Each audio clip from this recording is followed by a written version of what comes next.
My name is Keshwani. That's Keshwani. Keshwani. We are here because we want to prepare for the GMAT. We have been solving GMAT math problems out of this book here, GMAT Review, the official guide, the 13th edition. If you do not own this book already, purchase one immediately. You're going to need it.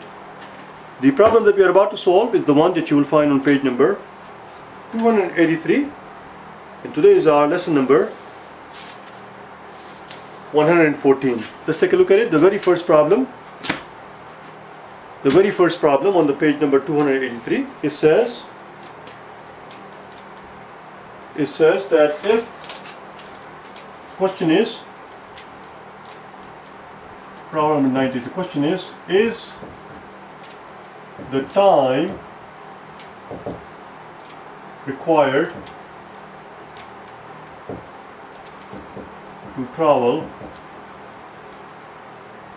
D1 feet at R1 feet per second, is this time greater than time required to travel D2 feet at R2 feet per second. One more time. It says, is the time required to travel D1 feet at R1 feet per second, is this time that is required to travel D1 feet at R1 feet per second, is it greater than the time required to travel a different distance at a different speed? That's all it is. In the first statement they tell us that the first distance is 30 feet more than the second distance. The D1 is 30 feet more than the D2. Is that enough for us to figure out if the time that is required to travel the first distance greater than the time that is required to take the second distance?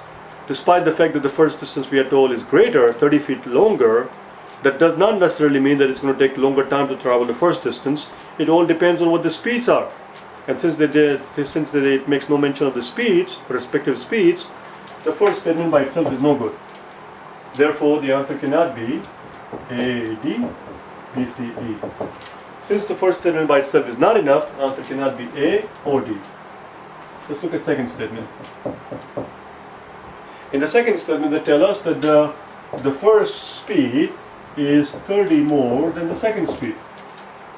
It tells us that the first speed, whatever it is 30 feet more per second than the second speed. Again, by itself, knowing that the first guy is going 30 feet per second faster than the second guy, does not necessarily mean that he's going to take less time than the other guy. We need to know the distances. This mentions no mention of distance. It makes no mention of distance. Therefore, by itself is no good. Second statement by itself is no good. Let's put them together. If we put them together,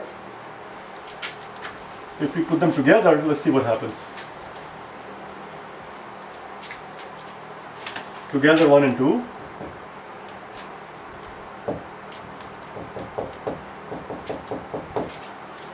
When we put them together, we have to contemplate different scenarios. We have to ask ourselves, is it possible? The question simply is the first guy the amount of time the first guy going to take, is that amount bigger than the amount of time the second guy is going to take? But in order for us to arrive at that conclusion, one way or the other, yes or no, we have to contemplate different scenarios, which is what we're going to do right now. For example,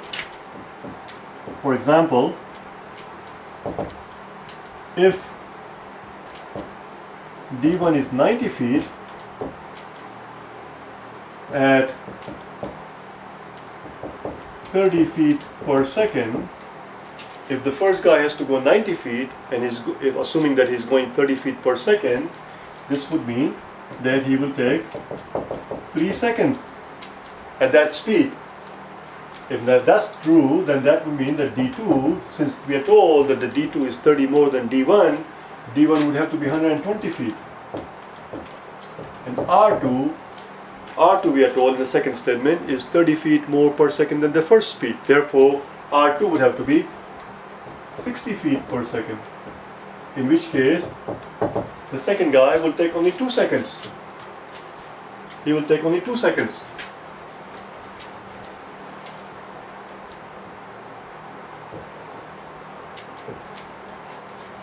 So here, T1 is greater than T2. That is true. Here, the T1 is greater than T2. Let's look at one more scenario, shall we? What if D1 was 90 feet again, but the guy was going at 90 feet per second? If that were the case, then he would take only 1 second. To go 90 feet at 90 feet per second, of course, will only take 1 second. Now, if he was going 90 feet, then the other guy, if he was traveling 90 feet, then the second guy, we are told, travels 30 feet more. So he would go 120 feet. Well, in that case, his speed, if this guy's speed is 90 feet per second, the second guy's speed will also be 120 feet per second. Because we are told that his speed is just 30 feet more per second than the first guy. Which means this guy will also take 1 second. Question was, is the amount of time that the first guy taking to travel the distance, is that amount greater than the time that the second guy takes? Well, in this scenario, the answer is yes. In this scenario, the answer is yes. In this scenario, the answer is, I was about to write who the hell knows, but we'll stick with who knows. Here's the question mark. It's not a question mark. Actually, it's not. Here the answer is not who knows. The answer is, I'm sorry, I take it back. The answer here is, does the first guy take more amount of time than the second guy does? The answer is no. Therefore, since we do not know what the what the amount of distances that they're traveling and what their speeds are, simply knowing the difference in the two distances and simply knowing the difference in the two speeds does not enable us to come to a conclusion if the first guy is taking more time or not. It all depends. Therefore, the answer is C. That was it. That was problem number 90. You want to do one more? Let's do 91. Then we're done with this one.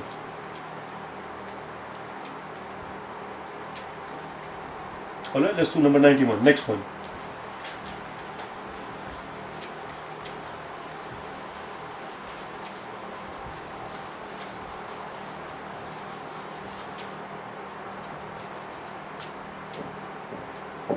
In 91, they tell us that the total dollars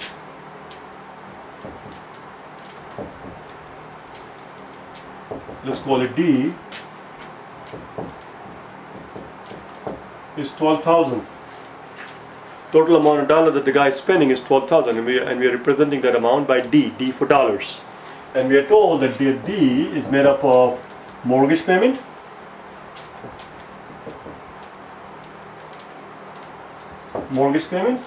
it is made up of real estate taxes, it is made up of his insurance payments. Alright, so far so good. The question is, what is T? How much is T? Let's find out what they give us in the first statement. In the first statement, they tell us that T plus I equals 1/3 M. In the first statement, they must say that the amount of money that he's spending on the real estate taxes and the amount of money that he's spending on insurance is the third of his mortgage. Let's see how they actually phrase it. Number 91. Last year, the total amount spent on the taxes and the home insurance was 33.33% of the total amount spent on mortgage payment. There you go. That's what we just wrote down. 33.33% is same as 1/3. So the taxes plus insurance is the third of the mortgage. Now, does that help us answer this question? What is T? The answer is no, because somehow we have to get the T by itself. This tells us what this amount is as a proportion of the mortgage payment. We cannot get T by itself. all it tells us is that the amount of taxes is 1/3 of the mortgage plus the insurance. Since we know nothing about the mortgage payment, nor do we know anything about the insurance payment, this information is worthless. Let's look at second statement. Therefore, the answer AD, BCE, since the first statement by itself does not work, answer cannot be A or D. Let's look at second statement. Second statement tells us that the amount of taxes that he paid,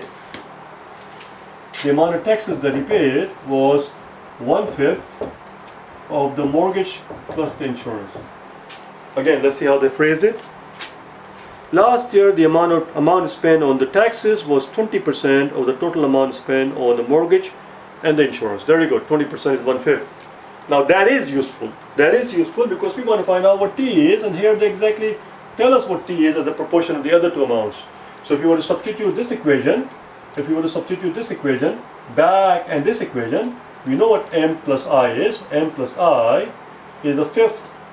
M plus I here, M plus I is actually 5 times the amount of taxes. Multiply both sides by 5, and M plus I is 5 times the amount of taxes. So therefore, the total amount that is spent is the amount of taxes plus M plus I, which is same as T plus 5T, which is 60. Not that we have to do any of this, you understand? It's not necessary. The second statement does the job. Because 60 equals 12,000, and of course T will equal 2,000. So the answer is B. The answer is B. That was it. I will see you tomorrow on day number 116. Alright? Bye now.